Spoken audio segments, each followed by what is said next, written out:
Mais quelles sont les sanctions sévères que les hommes qui violent les filles, les mamans, toutes sortes de femmes, ce sont les mêmes hommes, les mêmes organismes qui financent ces pays-là, qui font violer les femmes dans les guerres, mais ce sont eux aussi qui financent les objectifs de développement durable sur l'égalité des sexes. Il y a une contradiction là-dessus.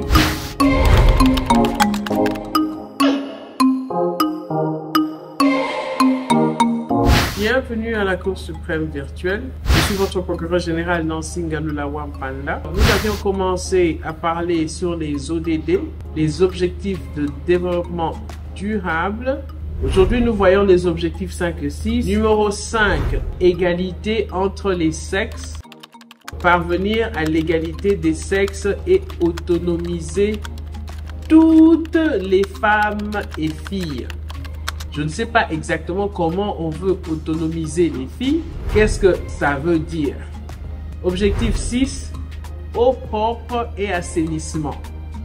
Donc, garantir l'accès de tous à l'eau et à des services d'assainissement gérés de manière durable. L'agenda des Nations Unies est que tous les 17 ODD soient durables. Mais est-ce possible? Qu'est-ce qui garantit la durabilité de ces objectifs-là? Moi, je vous présente les analyses avec mes critiques et les incohérences que moi, je trouve par rapport à ces objectifs en République démocratique du Congo d'abord et aussi en Afrique.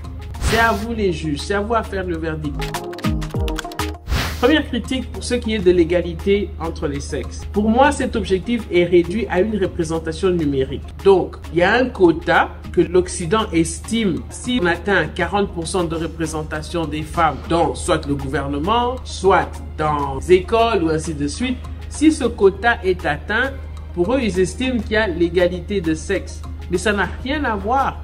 Parce que si tout est représenté par des chiffres, on ne tient pas en compte beaucoup de choses. Par exemple, il y a des structures où c'est une culture patriarcale ou matriarcale, ainsi de suite, qui crée aussi les inégalités de genre. Dans certains pays ou dans certains villages, les femmes ne travaillent pas parce que c'est la culture, c'est l'homme qui va travailler. Alors, comment est-ce qu'ils vont pouvoir numériser le nombre de femmes poussées? Donc, on va seulement pousser les femmes à aller travailler parce qu'ils doivent atteindre un quota. Donc, je trouve que cet objectif s'attaque toujours à des structures patriarcales, mais qui permettent les inégalités. Parce que le système patriarcal qui existe permet justement cette inégalité. Parce qu'on se dit que c'est l'homme, par exemple, dans une famille où ils n'ont pas suffisamment d'argent, dans les villages, on voit ça souvent, c'est l'homme ou le garçon qu'on envoie à l'école, mais la fille, elle reste à la maison. Donc, ça veut dire que si il y a 100 garçons dans ce village et il y a 100 filles, c'est tout à fait normal qu'il y ait 100 garçons qui finissent et qui vont à l'université et qui soient prêts pour aller sur le marché, alors que ces filles-là restent à la maison et ils vont au champ. Donc, on ne peut pas attaquer l'inégalité entre les sexes sans pouvoir d'abord tenir compte de la culture et du système patriarcal qui, en fait, crée cette inégalité. La mesure de l'égalité de sexe est souvent centrée sur des indicateurs économiques et politiques. Et il néglige ces aspects sociaux et culturels qui continuent à marginaliser les femmes. Donc voilà un peu ma critique. Par rapport à la RDC, est-ce que c'est possible? Est-ce que c'est cohérent? Est-ce que c'est compatible? Ici en RDC, dans la politique, on avait exigé à des partis politiques, puisque les partis politiques doivent payer des cautions pour se présenter aux élections. Alors, on avait exigé qu'il devait avoir 50% des hommes et 50% des femmes. C'était une loi. Ils étaient inéligibles tant qu'ils n'avaient pas 50% de représentativité des femmes dans leur parti politique. D'accord, c'est bien, c'est déjà un début. Mais il y a aussi l'inégalité qui persiste à l'accès à l'éducation, comme je dis, dans les villages, et des soins de santé et tout ça là. C'est un peu compliqué parce que, regardez par exemple, les guerres qui se font en Afrique. Les personnes les plus vulnérables sont les femmes et les enfants. Si on veut l'égalité, ça dit que la protection aussi des femmes doit être au même niveau que la protection des hommes. Mais les lois souvent ici, par exemple en Afrique, il y a des lois qui favorisent seulement les hommes. On ne voit pas une révolte, une révolution quand on parle de viol chez les enfants ou chez les femmes ou chez les vieilles femmes. il n'y a pas beaucoup de bruit autant que quand c'est les intérêts des hommes qui sont en jeu. Donc, il y a ce problème-là qu'il faut un peu débattre. Donc, la femme, elle est vraiment marginalisée pour des intérêts économiques et politiques. Donc, voilà un peu ma position. Maintenant, parlons un peu des statistiques. En RDC, ils disent que 22% des sièges parlementaires sont occupés par des femmes. Ça, c'était les statistiques de 2022. Mais on m'a dit qu'en 2023, ils sont allés de 22% à 30%. Donc, il y a eu une hausse de 8%. C'est déjà pas mal. Malgré les politiques de promotion de l'égalité, les violences, comme je dis, basées sur le genre et les pratiques discriminatoires, comme les mariages précoces et tout dans les villages, puisque les garçons vont à l'école, des femmes à partir de 13, les filles à partir de 13 et 14 ans sont forcées dans des mariages. Donc tout cela entraîne l'inégalité dans les pratiques. Donc même si dans la loi, on passe la loi et qu'il y a l'égalité dans la loi, mais cela n'entraîne pas nécessairement l'égalité dans la pratique. Moi, j'ai vu dans les villages des enfants de 12-13 ans qui étaient forcés à aller en mariage. Il y a beaucoup de choses qu'on doit revoir. Et on va sûrement poser la question, mais quelles sont les lois qui favorisent les hommes et qui favorisent les femmes? Nous voyons dans les élections d'Occident, il y a cette loi contre l'avortement. Généralement, ce sont les pays riches qui s'assoient et prennent des décisions sur le corps de la femme. Et généralement, à cette table-là, les femmes ne sont pas là. Pour l'avortement, par exemple, il y en a qui sont pour la vie, il y en a qui sont contre la vie. Alors, on condamne, si tu commets l'avortement, on condamne. Donc, on empêche l'avortement. Mais pourquoi est-ce qu'il n'y a jamais des conférences, des réunions sur l'homme, sur la capacité de reproduction de l'homme? Quelles sont les sanctions sévères que les hommes qui violent les filles, les mamans, toutes sortes de femmes, quelles sont ces sanctions qu'on fait sur ces hommes-là? Ce ne sont pas des femmes qui se mettent en réunion pour le faire. Ce sont les mêmes hommes, les mêmes organismes qui financent ces pays-là, qui font violer les femmes dans les guerres, mais ce sont eux aussi qui financent les objectifs de développement durable sur l'égalité des sexes.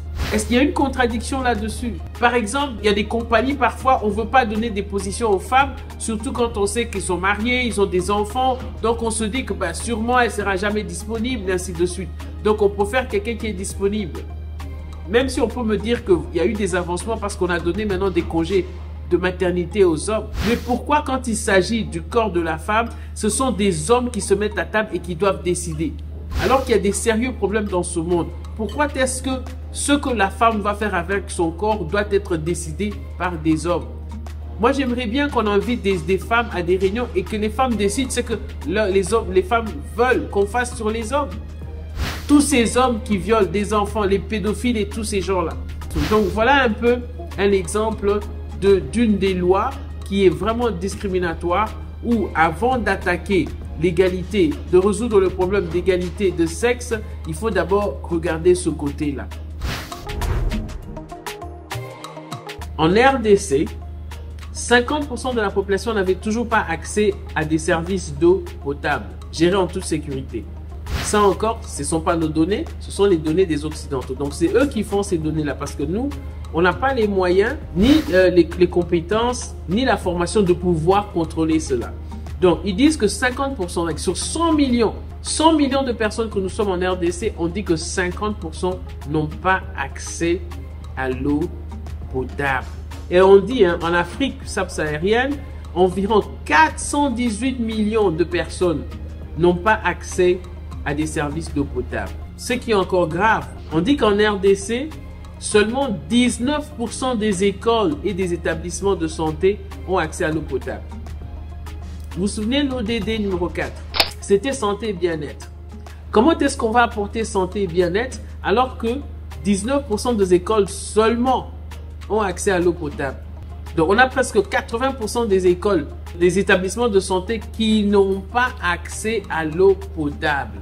Vraiment, l'accès à l'eau potable reste un grand défi pour l'Afrique et la République démocratique du Congo. Dans les zones rurales et surtout dans les zones où il y a l'instabilité et les conflits, et cela aggrave justement et rend difficile l'accès aux ressources. pour conclure les ODD 5 et 6, on va voir maintenant incohérence et faisabilité. Est-ce que c'est faisable en RDC? Est-ce que ça crée un déséquilibre? Faisabilité, je dis, c'est un peu modéré. Parce qu'il y a des efforts, comme je dis, qui ont été faits pour améliorer l'égalité entre les sexes, mais les normes culturelles, patriarcat et la violence basée sur le genre freinent la réalisation de ces objectifs-là. Donc, les droits des femmes en matière de propriété et d'héritage sont également limités. Vous connaissez, les héritages, généralement, on laisse des héritages aux hommes. Alors, réalité ou déséquilibre? C'est réaliste, mais cela nécessite un engagement plus fort et des réformes profondes dans le domaine des droits des femmes et de l'éducation. Maintenant, pour l'eau propre et l'assainissement, faisabilité, c'est difficile. Une grande partie de la population, comme je disais tout à l'heure, n'a pas accès à l'eau et des installations d'assainissement de base, surtout dans les zones rurales. Donc, le manque d'infrastructures, je ne sais pas comment ils vont construire ces infrastructures en 6 ans, alors que nous avons beaucoup d'eau ici en Afrique centrale, en RDC. Donc, le manque d'infrastructures et la gestion inadéquate des ressources hydriques sont des obstacles majeurs. Alors, est-ce que c'est une réalité ou un déséquilibre? C'est vraiment un déséquilibre parce que la mise en place des systèmes d'approvisionnement en eau nécessiterait des investissements considérables. À vous les juges. Est-ce que ces objectifs de développement durable sont vraiment de développement durable ou ce sont des objectifs de déséquilibre et de destruction? Dans la prochaine vidéo, nous continuons avec les ODD. N'oubliez pas de partager la page, de l'aimer, d'activer la cloche de notification. Comme ça, vous ne ratez pas lorsque nous postons. Merci de nous avoir suivis et à très bientôt. Nous ne pouvons pas accepter la médiocrité. Nous devons unir tous les Congolais en une grande, seule et solide nation. Ensemble, mes frères, mes sœurs, nous allons commencer une nouvelle lutte sublime qui va mener notre pays à la paix. Un pays toujours plus beau, toujours plus prospère. Ne jamais trahir le Congo et son peuple. Et de résister avec la dernière énergie contre toute tentative de nous imposer un gouvernement quelconque qui n'ait pas de base de légitimité populaire. Que Dieu bénisse la République démocratique du Congo, son peuple et tous ceux qui l'ont choisi comme pays de résidence.